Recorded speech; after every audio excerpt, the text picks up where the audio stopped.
Halo kawan-kawan, perkenalkan kami dari kelompok 7 ingin mempresentasikan konsep dan model pembelajaran terpadu di SD. Kami dari anggota kelompok 7 beranggotakan 6 orang, yaitu ada Marcelo Siga, ada Ahmed Afetia, ada Bartolomeus Dias Dativa, ada Jody Winner Gustavo, ada Pati Manula Rianja, dan juga ada Sidi Agustin Artauli.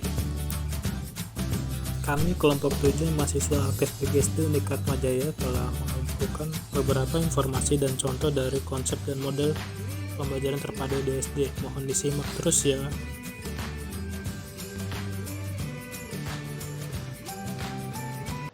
Pembelajaran terpadu. Apa itu pembelajaran terpadu? Pembelajaran terpadu merupakan pendekatan pembelajaran yang melibatkan beberapa mata pelajaran atau disiplin ilmu untuk memberikan pengalaman yang bermakna kepada peserta didik. Bermakna karena di dalam pembelajaran terpadu, peserta didik memahami konsep melalui pengalaman langsung, berupa pengetahuan dan keterampilan, serta menghubungkannya dengan konsep yang sudah dipahami sebelumnya. Karakteristik pembelajaran terpadu. Pertama, pembelajaran terpadu berpusat kepada peserta didik. Peran guru sebagai fasilitator yaitu memberikan kemudahan kepada peserta didik melalui aktivitas pembelajaran. Kedua, pembelajaran terpadu memberikan pengalaman langsung atau konkret yang diharapkan pada sesuatu yang nyata sebagai dasar untuk memahami hal-hal yang lebih abstrak. 3. Dalam pembelajaran terpadu, pemisah antar pelajaran menjadi tidak begitu jelas. Fokus pembelajaran diarahkan pada pembahasan tema-tema yang paling dekat berkaitan dengan kehidupan peserta didik. Keempat, pembelajaran terpadu menyajikan konsep-konsep dari berbagai mata pelajaran dalam suatu proses pembelajaran. Peserta didik diharapkan dapat memahami konsep-konsep tersebut secara utuh untuk membantu peserta didik dalam memecahkan masalah yang dihadapi dalam kehidupan sehari-hari. Kelima, pembelajaran terpadu bersifat luas. Guru dapat mengaitkan bahan ajar dari suatu pelajaran dengan mata pelajaran lainnya, bahkan dengan kehidupan dan lingkungan sekolah ataupun peserta didik. 6. Hasil pembelajaran dapat berkembang sesuai dengan minat dan kebutuhan peserta didik. Peserta didik diberikan kesempatan untuk mengoptimalkan potensi yang dimilikinya. Landasan pembelajaran terpadu. Yang pertama, landasan filosofis. Pada aliran progresivisme beranggapan bahwa dalam proses belajar, siswa sering dihadapkan pada persoalan-persoalan yang harus mendapatkan pemecahan atau bersifat problem solving. Dalam pemecahan masalah tersebut, peserta didik perlu memilih dan menyusun ulang pengetahuan dan pengalaman belajar yang telah dimilikinya. Dalam hal demikian, maka terjadi proses berpikir yang terkait dengan metakognisi, yaitu proses menghubungkan pengetahuan dan pengalaman belajar dengan pengetahuan lain untuk menghasilkan sesuatu. Dalam aliran konstruktivisme, melihat pengalaman langsung peserta didik sebagai kunci dalam pembelajaran. Oleh sebab itu, pengalaman orang lain yang diformulakan, misalnya dalam sebuah buku teks, perlu dihubungkan dengan pengalaman siswa secara langsung. Aliran konstruktivisme ini menekankan bahwa pengetahuan adalah hasil konstruksi atau bentukan manusia. Manusia mengkonstruksi pengetahuan melalui interaksi dengan objek, fenomena, pengalaman, dan lingkungannya. Pengetahuan tidak dapat ditransfer begitu saja dari seorang guru kepada peserta didik, tetapi harus diinterpretasikan sendiri oleh masing-masing peserta didik. Peserta didik harus mengkonstruksi pengetahuan sendiri. Yang kedua, landasan psikologis. Pada dasarnya, masing-masing peserta didik membangun dirinya dengan pengalaman langsung peserta didik, bukan pengalaman orang lain, yang ditransfer melalui berbagai bentuk media. Pikiran seseorang pada dasarnya mempunyai kemampuan untuk mencari pola dan menghubungkan antar gagasan-gagasan yang ada. Pembelajaran terpadu memungkinkan peserta didik untuk menemukan pola dan menghubungkan tersebut dari berbagai disiplin ilmu. Keseluruhan perkembangan anak adalah terpadu dan anak melihat dirinya dan sekitarnya secara utuh atau holistik. Yang ketiga, landasan praktis. Permasalahan yang muncul dalam pembelajaran sekarang ini cenderung bersifat lintas mata pelajaran atau interdisiplin, sehingga diperlukan usaha kolaboratif antara berbagai mata pelajaran untuk memecahkannya. Kesenjangan yang terjadi antara teori dan praktek dapat dipersempit dengan pembelajaran yang dirancang secara terpadu, sehingga peserta didik akan mampu berpikir teoritis dan pada saat yang sama mampu berpikir praktis. Prinsip-prinsip pembelajaran terpadu. Terdapat beberapa prinsip yang perlu diperhatikan dalam pelaksanaan pembelajaran terpadu di sekolah dasar, terutama pada saat penggalian tema-tema, pelaksanaan pembelajaran, dan pelaksanaan penilaian. Dalam proses penggalian tema-tema, perlu diperhatikan prinsip-prinsip sebagai berikut. Yang pertama, tema hendaknya tidak terlalu luas, namun dengan mudah dapat digunakan untuk memadukan mata pelajaran. Kedua, tema harus bermakna. Maksudnya, tema yang dipilih untuk dikaji harus memberikan bekal bagi siswa untuk belajar selanjutnya. Ketiga, tema harus disesuaikan dengan tingkat perkembangan siswa. Keempat, tema yang dikembangkan harus mampu menunjukkan sebagian besar minat siswa. Kelima, tema yang dipilih hendaknya mempertimbangkan peristiwa-peristiwa otentik yang terjadi di dalam rentang waktu belajar. Keenam, tema yang dipilih hendaknya mempertimbangkan kurikulum yang berlaku serta harapan masyarakat. Dan yang terakhir, tema yang dipilih hendaknya juga mempertimbangkan ketersediaan sumber belajar. Selanjutnya ada pelaksanaan pembelajaran. Dalam proses pelaksanaan pembelajaran terpadu, perlu diperhatikan prinsip-prinsip sebagai berikut. Yang pertama, guru hendaknya tidak bersikap otoriter atau menjadi single actor yang mendominasi aktivitas dalam proses pembelajaran. Kedua, pemberian tanggung jawab individu dan kelompok harus jelas dalam setiap tugas yang menuntut adanya kerjasama kelompok. Dan yang terakhir, guru perlu bersikap akomodatif terhadap ide-ide yang terkadang sama sekali tidak terpikirkan dalam perencanaan pembelajaran. Dan yang terakhir ada penilaian pembelajaran. Dalam proses penilaian pembelajaran terpadu, perlu diperhatikan prinsip-prinsip sebagai berikut. Yang pertama, memberi kesempatan kepada siswa untuk melakukan penilaian diri atau self-evaluation, di samping bentuk penilaian lainnya. Dan yang kedua, guru perlu mengajak para siswa untuk menilai perolehan belajar yang telah dicapai berdasarkan kriteria keberhasilan pencapaian tujuan atau kompetensi yang telah disepakati. Selanjutnya ada manfaat pembelajaran terpadu. Ada beberapa manfaat yang dapat dipetik dengan pelaksanaan pembelajaran terpadu. Antara lain, yang pertama, dengan menggabungkan berbagai mata pelajaran akan terjadi penghematan, karena tumpang tindih materi dapat dikurangi bahkan dihilangkan.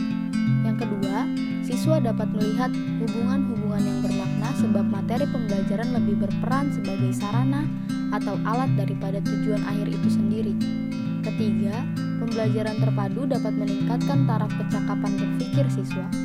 Hal ini dapat terjadi karena siswa dihadapkan pada gagasan atau pemikiran yang lebih besar, lebih luas, dan lebih dalam ketika menghadapi situasi pembelajaran. Keempat, kemungkinan pembelajaran yang terpotong-potong sedikit sekali terjadi, sebab siswa dilengkapi dengan pengalaman belajar yang lebih terpadu, sehingga akan mendapatkan pengertian mengenai proses dan materi yang lebih terpadu. Yang kelima, pembelajaran terpadu memberikan penerapan-penerapan dunia nyata sehingga dapat mempertinggi kesempatan transfer pembelajaran atau transfer of learning. Dan ada beberapa lagi manfaat-manfaat dari pembelajaran terpadu. Yang keenam, dengan pemaduan pembelajaran antar mata pelajaran diharapkan penguasaan materi pembelajaran akan semakin baik dan meningkat. 7. Pengalaman belajar antar mata pelajaran sangat positif untuk membentuk pendekatan menyeluruh pembelajaran terhadap pengembangan ilmu pengetahuan. Siswa akan lebih aktif dan otonom dalam pemikirannya. 8. Motivasi belajar dapat diperbaiki dan ditingkatkan dalam pembelajaran antar mata pelajaran. Para siswa akan terlibat dalam konfrontasi yang melibatkan banyak pemikiran dengan pokok bahasan yang dihadapi. 9. Pembelajaran terpadu membantu menciptakan struktur kognitif atau pengetahuan awal siswa yang dapat menjembatani pemahaman yang terkait, pemahaman yang terorganisasi, dan pemahaman yang lebih mendalam tentang konsep-konsep yang sedang dipelajari, dan akan terjadi transfer pemahaman dari satu konteks ke konteks yang lain. Melalui pembelajaran terpadu, terjadi kerjasama yang lebih meningkat antara para guru, para siswa, guru siswa, dan siswa orang atau narasumber lain. Belajar menjadi lebih menyenangkan. Belajar dalam situasi yang lebih nyata dan dalam konteks yang lebih bermakna. Model-model pembelajaran terpadu. 1. Model penggalan atau fragment. Model fragment ditandai oleh ciri pemaduan yang hanya terbatas pada satu mata pelajaran saja. Kelebihan dari model fragment, terjaganya keaslian atau kemurnian mata pelajaran. Kekurangannya, tidak mampu membuat hubungan secara konsep dua mata pelajaran yang berbeda. 2. Model keterhubungan atau connect. Model connect dilandasi oleh anggapan bahwa butir-butir pembelajaran dapat dipayungkan pada induk mata pelajaran tertentu. Kelebihan dari model connect, adanya hubungan atau kaitan antara gagasan di dalam satu bidang studi. Kekurangannya, bidang studi masih tetap terpisah dan nampak tidak ada hubungan meskipun hubungan-hubungan itu telah disusun secara eksplisit di dalam satu bidang studi. 3. Model sarang atau NES. Model NES adalah materi pelajaran yang dikaitkan dengan keterampilan berpikir dan keterampilan mengorganisasi, memadukan aspek kognitif, afektif, dan psikomotorik, serta memadukan keterampilan proses, sikap, dan komunikasi. Kelebihan dari model NES, guru dapat memadukan beberapa keterampilan sekaligus dalam pembelajaran satu mata pelajaran. Kekurangannya, siswa diarahkan untuk melakukan banyak tugas belajar pada waktu bersamaan.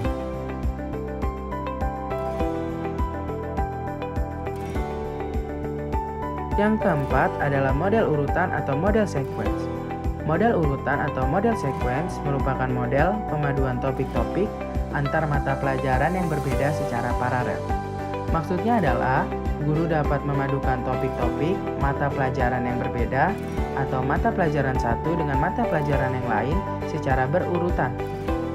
Contoh dalam pembelajaran di SD model urutan adalah, guru memberikan pembelajaran PKN dengan topik Pancasila. Lalu guru menyuruhnya untuk membaca dengan baik dan benar, lalu menghafalkannya dan juga melafalkannya di depan teman-temannya. Maka secara tidak langsung, guru juga mengajarkan siswa tentang bahasa Indonesia, yaitu cara melafalkan dan juga cara membaca dengan baik dan benar. Kelebihan yang dimiliki model urutan adalah beberapa konsep yang hampir sama diajarkan secara bersamaan dan terparalel, sehingga nanti akan terjadi persinggungan dalam isi materi. Lalu kekurangan yang dimiliki oleh model urutan atau sequence adalah waktu yang diberikan pada setiap mata pelajaran tidaklah sama. Yang kelima ada model bagian atau shared. Model bagian atau shared merupakan bentuk pemaduan pembelajaran akibat adanya overlapping konsep atau ide pada dua mata pelajaran atau lebih. Contoh model bagian atau shared adalah, pada mata pelajaran IPA, guru dapat merencanakan unit-unit ilmu pengetahuan tentang kenampakan alam, permukaan bumi, dan pada mata pelajaran IPS tentang kenampakan alam dan pelestariannya. Kedua mata pelajaran tersebut digabung menjadi satu unit konsep besar, yaitu bumi dan alam sekitarnya. Sehingga guru dapat menggabungkan kedua mata pelajaran tersebut lalu diajarkan secara bersamaan dengan ketentuan konsep besar tersebut dapat menaungi ide-ide pokok dari kedua mata pelajaran tersebut, terutama dari sikap dan keterampilannya. Lalu, kelebihan yang dimiliki model bagian atau syarat adalah lebih kompleks karena memiliki 4 disiplin ilmu. Lalu, konsep yang dikaji lebih mendalam dan hanya 2 bidang kajian saja yang dikaitkan, sehingga pemahaman tentang materi yang diajarkan lebih mendalam.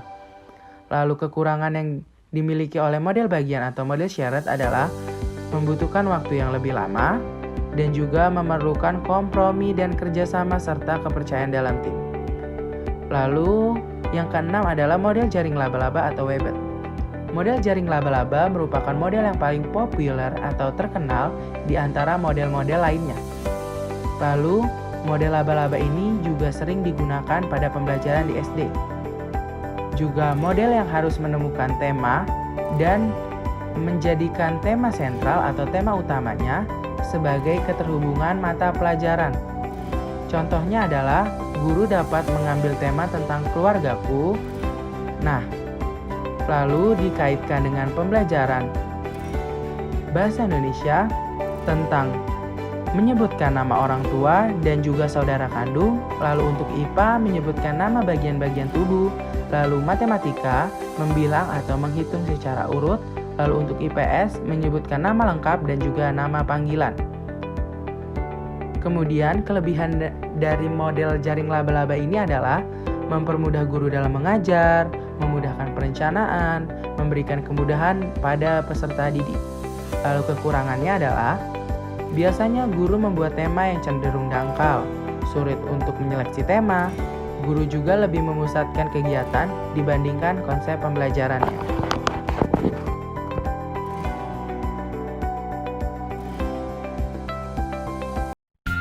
Yang ketujuh, model galur preadit. Model galur merupakan model yang memusatkan fokusnya pada metakurikulum sebagai jantung dari pokok bahasan. Kelebihannya, konsep berputar sekitar metakurikulum yang menekankan pada perilaku metakognitif. Kekurangan, ketika memasukkan metakurikulum, guru harus memerlukan suatu pemahaman keterampilan dan strateginya. Yang ke-8, model keterpaduan integris. Model keterampilan memadukan beberapa topik dari mata pelajaran yang berbeda, tetapi esensinya sama dalam satu topik. Kelebihannya itu ada 2. Yang pertama, membuat guru lebih kreatif lagi dalam mengemas pembelajaran. Yang kedua, pembelajaran yang menjadi sederhana. Kekurangannya itu ada 2. Yang pertama, guru harus berani dan bisa mengemas pembelajaran yang menarik dari kreativitasnya. Yang kedua, memerlukan sumber bacaan media yang banyak. Ke-9, model celupan immersive. Model celupan adalah model yang berpusat untuk memadukan kebutuhan para siswa atau mahasiswa, di mana mereka akan melihat apa yang dipelajarinya dari minat dan pengalaman mereka sendiri. Kelebihannya itu adalah model ini memudahkan guru dan juga siswa dalam pembelajaran karena sesuai dengan minat dan bakat yang dimiliki siswa. Kekurangannya adalah model ini hanya bisa dilakukan jika siswa sudah memiliki tingkat berpikir yang sudah tinggi. Yang terakhir, ke-10, model jaringan network. Model jaringan adalah model pembelajaran yang dirancang untuk siswa agar bisa bekerja sama dengan rekannya untuk mencapai tujuan yang sama. Kelebihannya itu ada 2. Yang pertama, pendekatan pembelajaran terintegrasi ini sangat proaktif dan alami, muncul dari dalam diri masing-masing peserta. Kekurangannya itu adalah motivasi anak akan cepat berubah ketika mendapatkan hambatan mencari sumber informasi. Terima kasih.